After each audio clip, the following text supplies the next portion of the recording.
Hi, I'm Yaakov Katz, and welcome to another episode of the Jewish People Policy Institute's Inside Analysis of the State of Affairs of Israel and the Jewish world. On today's episode, we have an interview with Dr. Jonathan Schanzer, who is the Senior Vice President for Research at the Foundation for Defense of Democracies, where he oversees the work of the organization's experts and scholars. And Jonathan is also the author of two very interesting books about Hamas and the Gaza Strip. One that was written shortly after Hamas took over Gaza from Fatah back in the summer of 2007, and another one more recently after Israel's Operation Guardian of the Walls in May of 2021, where he looked at that operation and analyzed to see what were the mistakes, the successes. So there's a lot to talk with Jonathan about in kind of understanding and analyzing the ongoing ground offensive and war that Israel is still engaged in over 136 days now since the massacre of October 7th. We're also going to be joined by two fellows from JPPI, our Senior Vice President, Professor Shuki Friedman, as well as Dr. Sara Hirschhorn, one of our new hires at JPPI, who we've already had on once, and now we're privileged to have again. So first, we'll have the interview with Jonathan Schanzer, and then we will go to Sara and Shuki.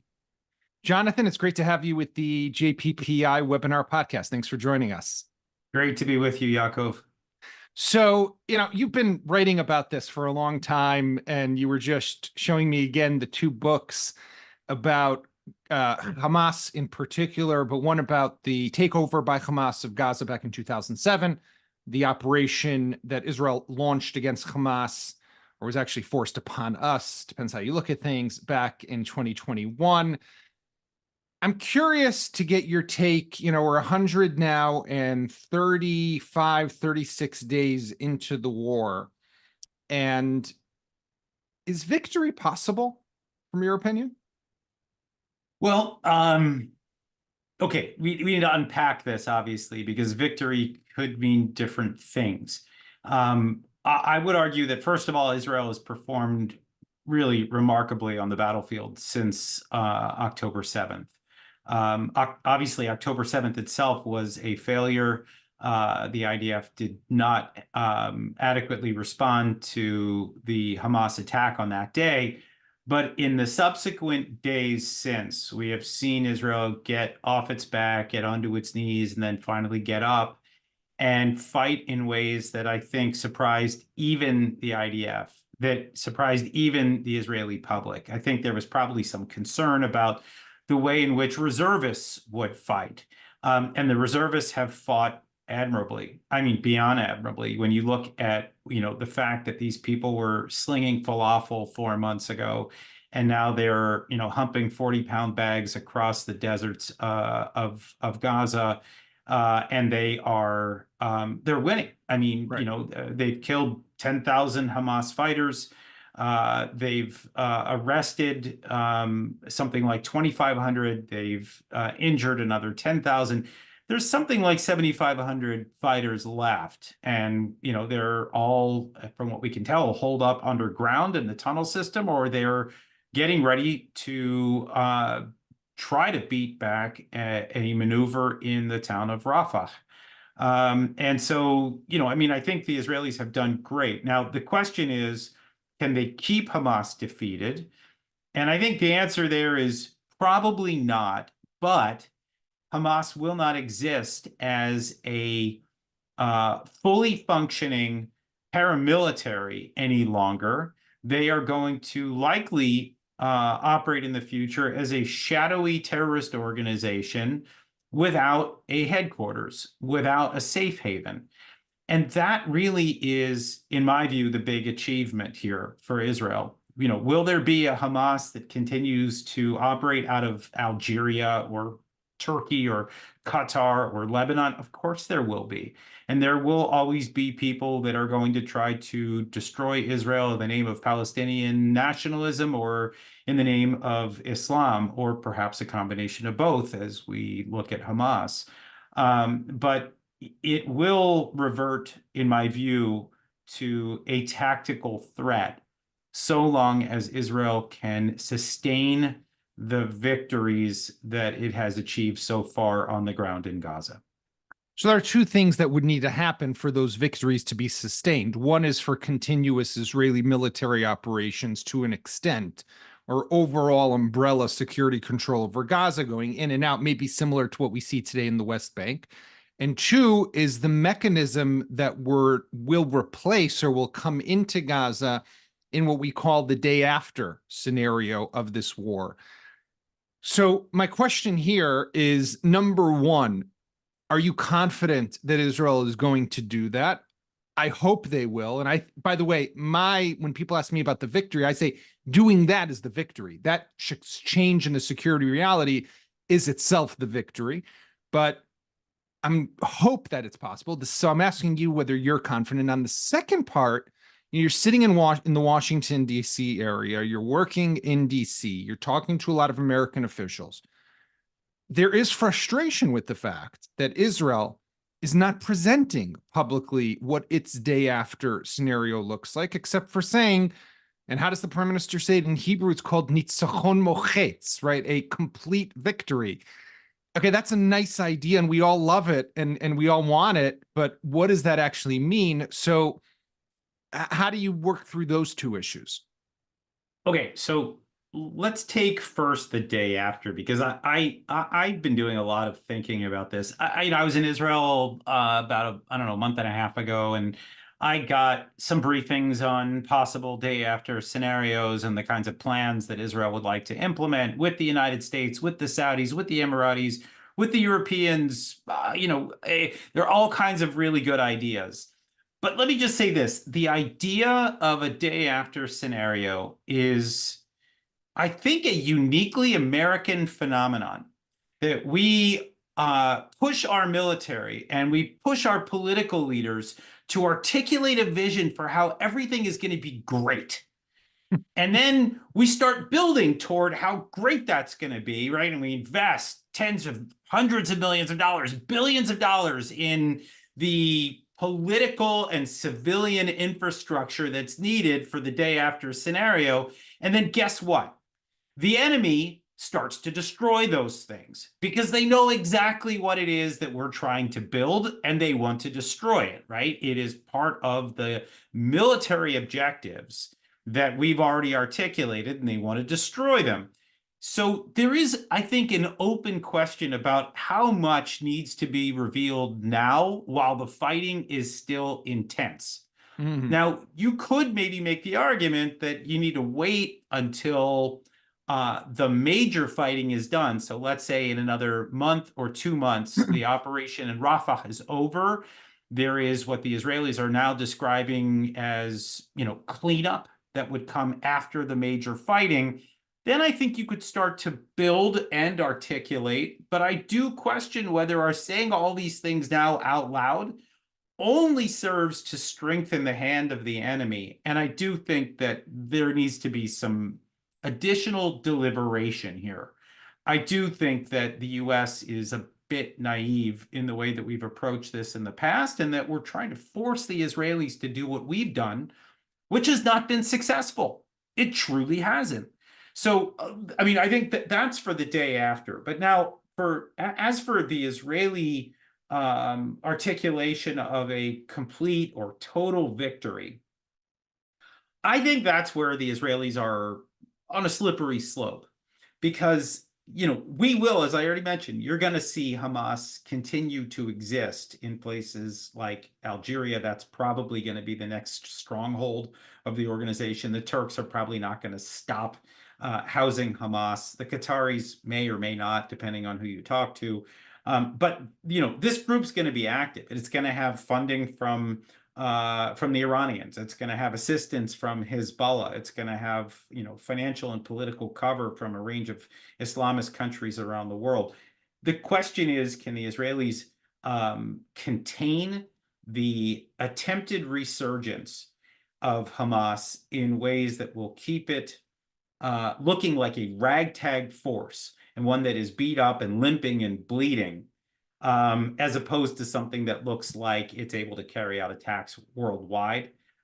That's, I think, the real question. And actually, I'll just say this, that the key to this may not be Gaza, right? If the Israelis succeed in flushing Hamas out of Gaza, then Hamas becomes an international problem.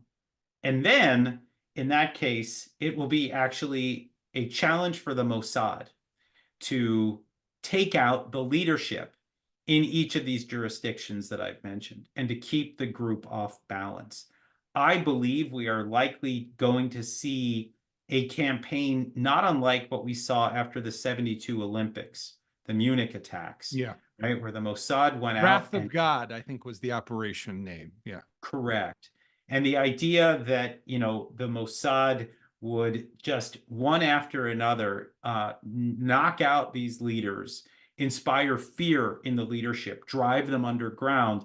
That's what I think that secondary victory looks like after Hamas is largely cleared out of Gaza. Let's hope that's right. I was flipping through Hamas versus Fatah, your book from 2008, which came out just about a year after Hamas took over the Gaza Strip violently in the summer of 2007 from Fatah. And you read a lot about Palestinian political unity and what are the chances and the different ideologies of Hamas and of Fatah. But also, to some extent, looking back at it now, and this was obviously written, 15, 16 years ago now, is I don't want to say the writing was on the wall, right? This is kind of pre-Operation Cast Lead, which was the big operation of 08, 09, but everything was building up towards this clash and explosion. And you kind of like hint along the way, or not hint, but you say, I mean, there's something coming, right? Winds of war and it's all out there. It's obvious. I mean, this is an organization that bent on Israel's destruction. There's no kind of secret here. Now, you think of all that and all what you've studied and researched and written, and then I put you into October 6th and October 7th. Where do you think we went wrong here? In when you look at now, obviously there's a lot of, I'm not expecting you, Jonathan, to tell me, okay, what happened on the night between the 6th and the 7th, the phone call, what did we know? What did we not know? That's on the very tactical level at that stage.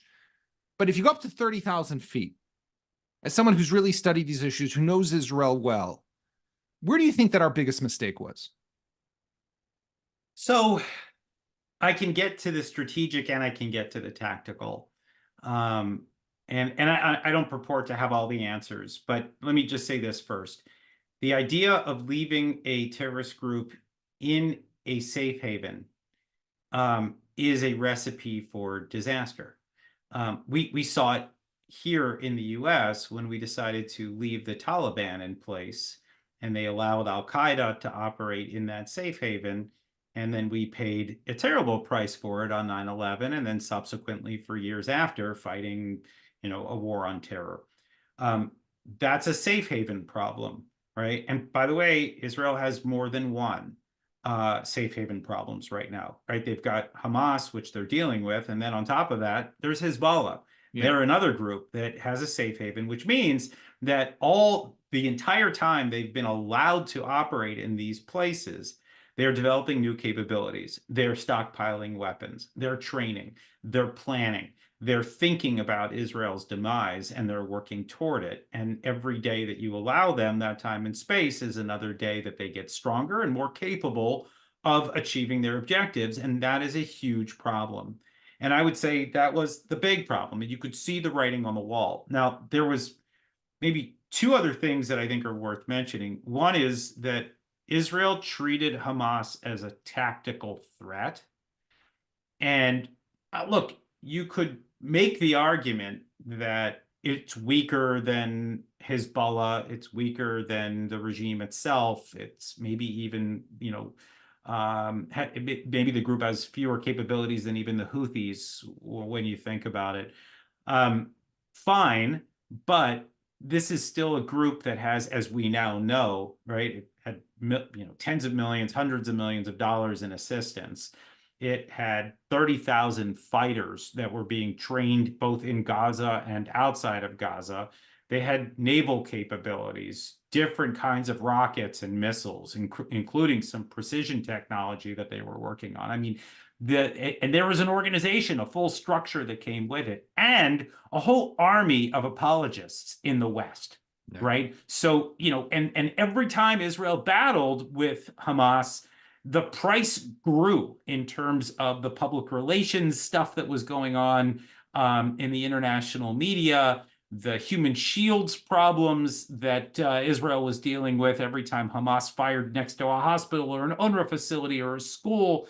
The headaches grew. And so there was just, I think, in my view, it was inevitable that we were going to reach a place along the lines of what we see now. Could I have predicted 10-7? No, I didn't have the imagination for it. And neither did the Israelis. And the Israelis will say openly that it wasn't a question of intelligence because they had the little snippets here and there, but that they didn't imagine that Hamas could pull off a slaughter, a pogrom along the lines of what we saw. But the last thing I'll just say is I actually had a conversation with a senior Israeli official about 2 weeks before the 10-7 attack. And I talked to this individual about the West Bank primarily because Congress here was interested in the pay for slay issue and the ways in which the PA had been financing terrorism or terrorist supporters, families of terrorists, et cetera, over the years. But at the end of the conversation, I asked my interlocutor, I said, what's going on in Gaza? And here I'll just tell you, I heard the intelligence failure. I literally heard it. This person told me that that they believed that Hamas was contained. Yeah. That Yahya Sinwar was becoming more pragmatic. That he was no longer interested in inviting disastrous wars upon Gaza, and that he was trying to give the population of 2.2 million people more opportunities, more products, more services, and the Israelis were content to try to work with him, according to what I heard. And this was, I think, drinking their own Kool-Aid. In other words, Israel would love to have quiet. Of course Israel would, right? I'm sure you would, Yaakov. I mean, everybody would like all of this to go away. And so when you hear somebody tell you that they're willing to allow for, some semblance of peace or quiet, you're going to believe it, or you want to believe it. And that is where the danger is for Israel, unfortunately. I think that there will be moments of calm, as we've seen for maybe the last 10, 20 years, and there'll be moments of war, as we're watching now.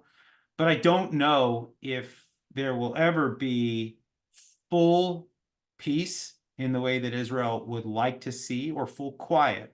It's going to be trust but verify for decades, maybe centuries for Israel. And that's, of course, not great news, but, you live in the Middle East, different rules over there. Well said. Jonathan Schanzer from the Foundation for Defense of Democracies. Thank you so much for joining us today. Thank you. So Sara and Shuki, very interesting interview with Jonathan, but I want to switch gears for a moment and talk about the policies that we're seeing coming out, particularly of the United States, but also now the UK and France. And I'm talking specifically about the sanctioning or the imposition of sanctions on Israeli, what I guess for the lack of a better term, settlers or residents of the West Bank of Judea and Samaria, people who these countries suspect of being involved in what they call settler violence. And I do want to talk in a bit about what this phenomenon, settler violence, is and whether it might be being blown a bit out of proportion. I tend to think that it is. But Shuki, before we do that, I mean, this is serious stuff. And I know that you, in addition to your work at the think tank and what you do as a writer and an analyst, but you also spent some years in government and you were actually involved as head of the Iran Sanctions Committee in Israel. So you've worked with OFAC, which is the American government branch that's responsible essentially for all sanctions against individuals around the world. They are too involved in this one as well. I mean, give us kind of, how serious is this situation? I think it's the most crucial and dramatic turning point in the history of the settlements in recent years, and I will explain. For decades, Israel is building settlements, and for decades, 3 decades already, the BDS movement trying to sanction this activity, sanction Israel, but specifically sanction the activity in the West Bank.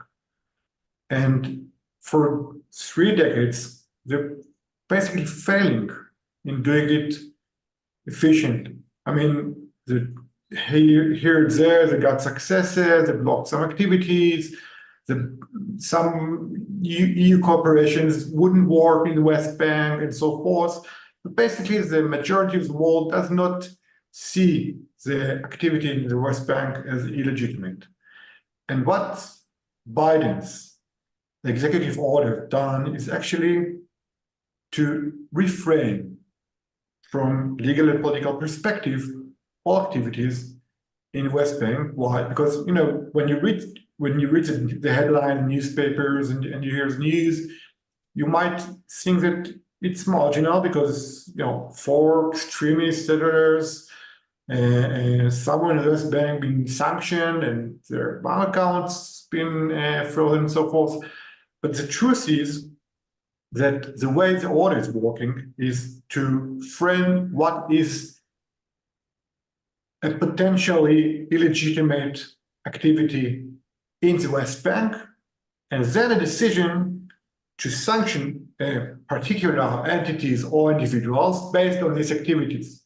Now, the order is saying something very vague and wide about what potentially been done by more sanction. It says that any activity that might breach the stability of the region or disturb the ability of the state to promote the two-state solution might be sanctioned. And that means, for example, that if tomorrow morning the Israeli government decide through a legal procedure here in Israel, legitimately, to build another neighborhood to a settlement called Eli in Samaria. And the administration,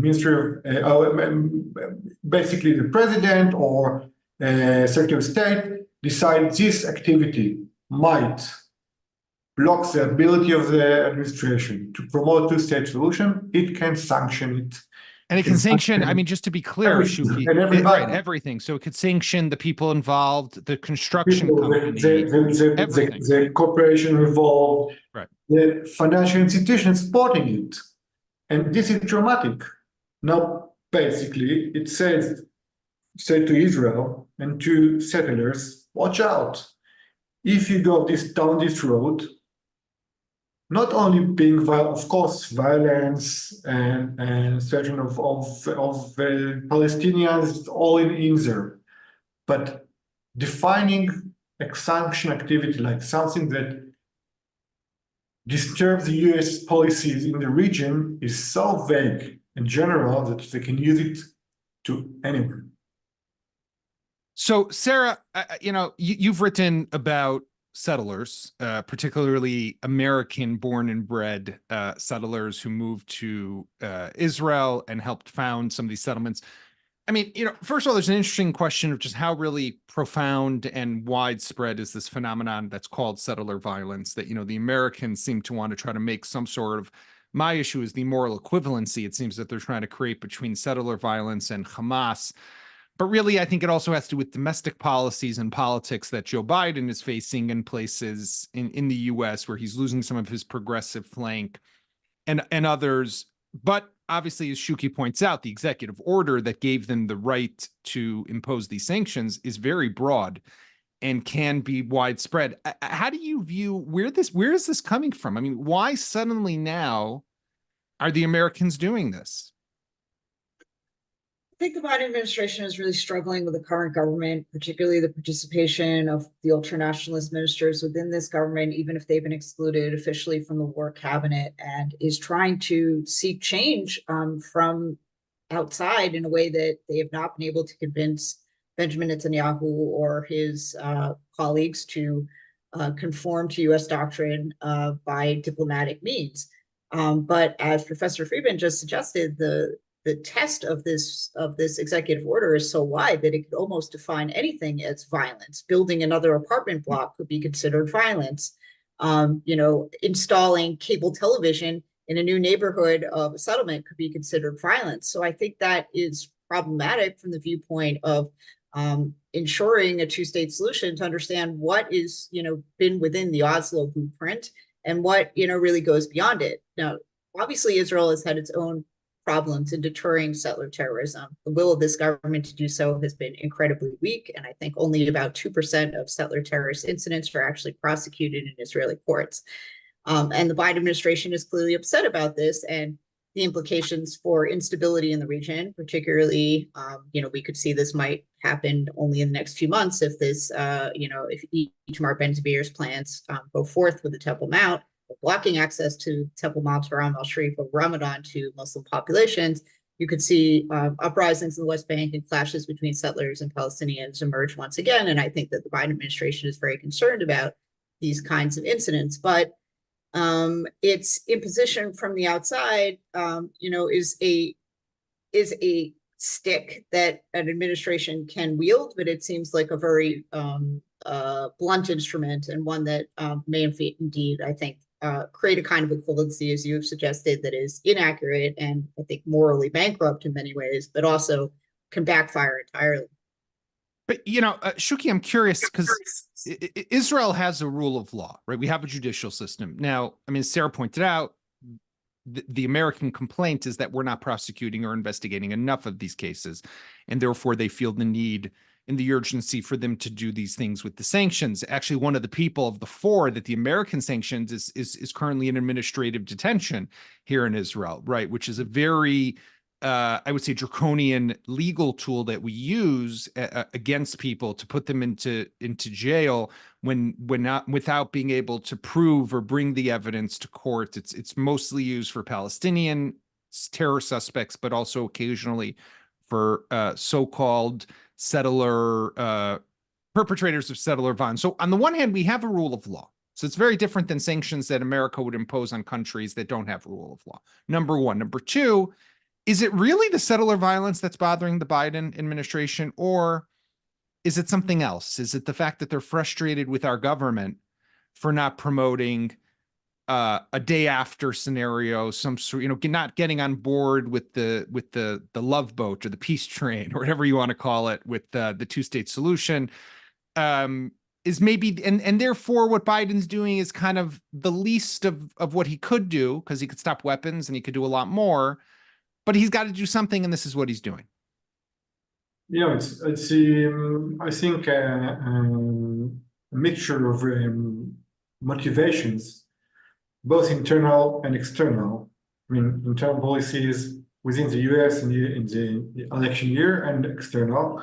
And start with internal. I mean, Biden's in some battleground states fighting for voters from the Muslim community, mainly Michigan, but other places as well. And you can recall that he declared the executive order just before he intended to rally in Michigan, right, where the huge Muslim community that started to reconsider supporting him because he's supporting Israel. So he had to pay in any way to try to recruit these voters and to calm them down, because we all know he supported Israel dramatically through the war and still.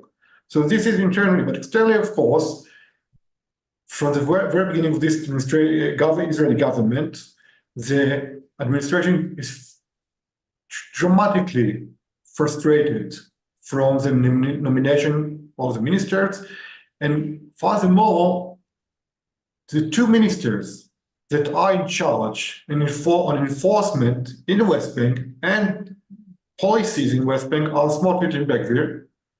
Smotrich is Deputy Minister of Defense in charge of the West Bank, and Ben-Gvir is in charge of enforcement officer for I totally forgot. KKK. I mean, he's right. the far right possible.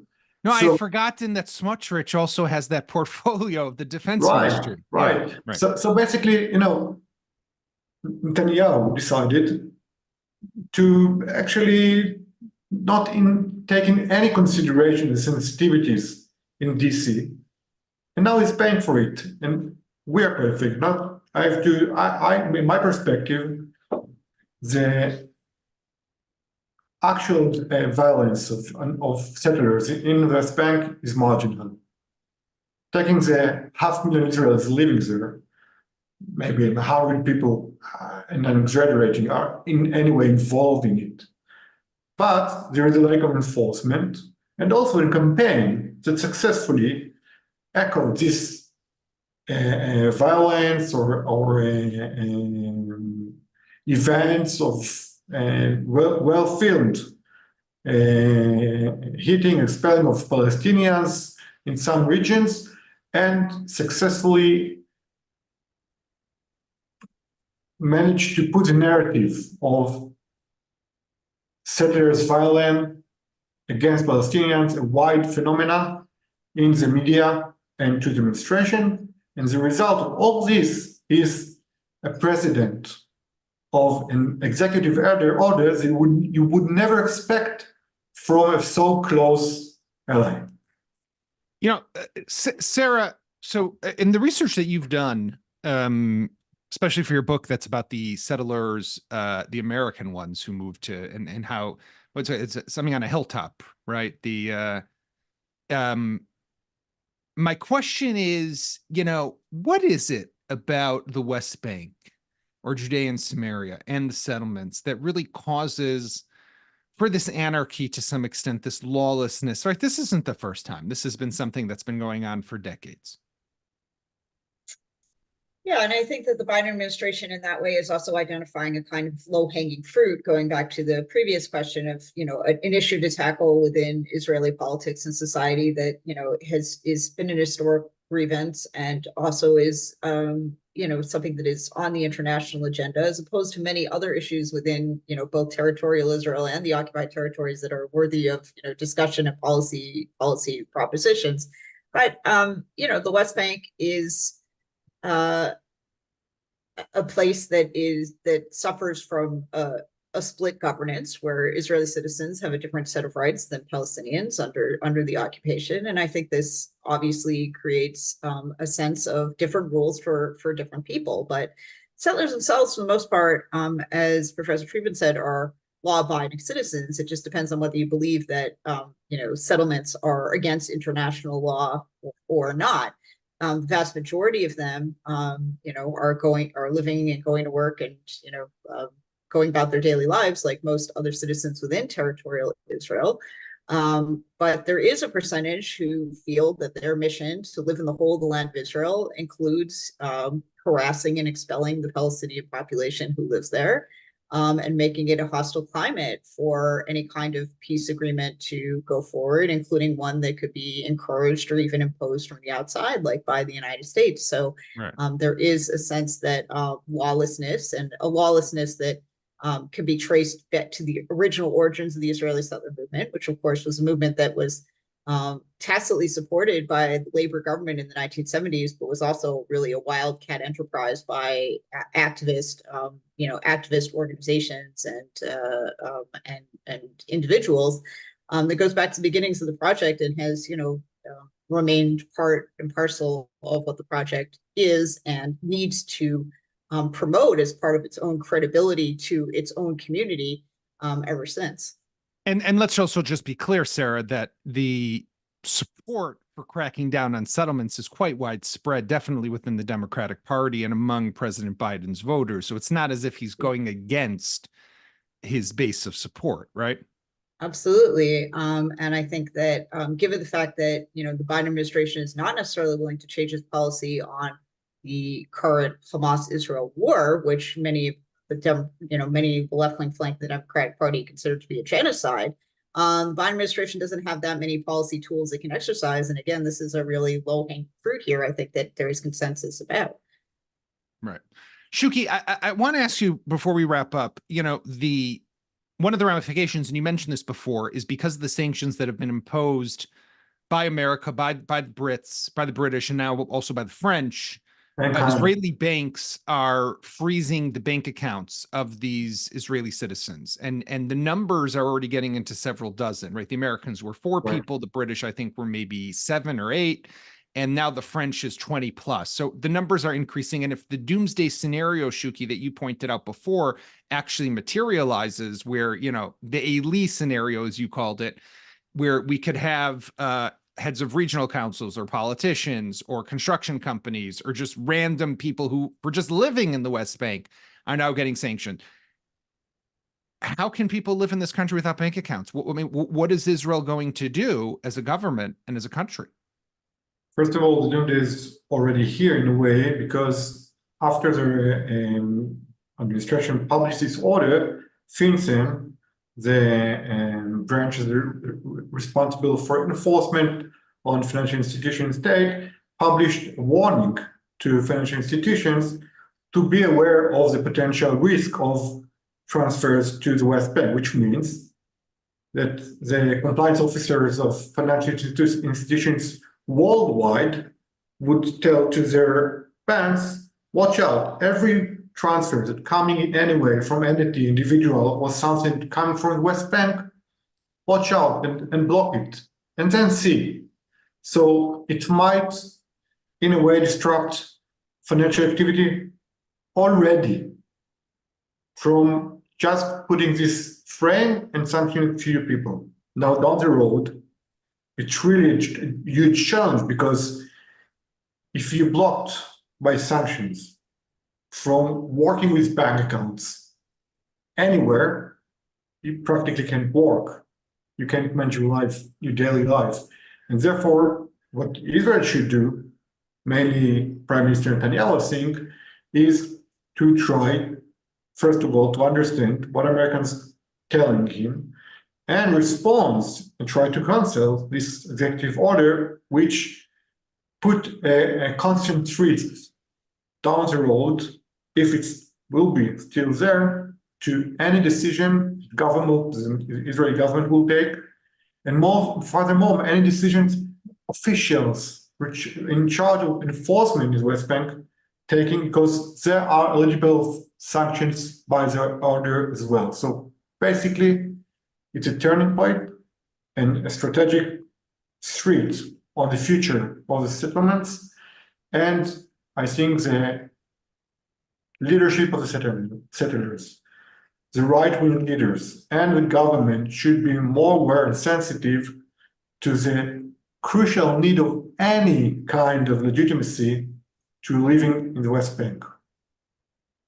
Just another challenge for this government that doesn't have enough to deal with on a daily basis.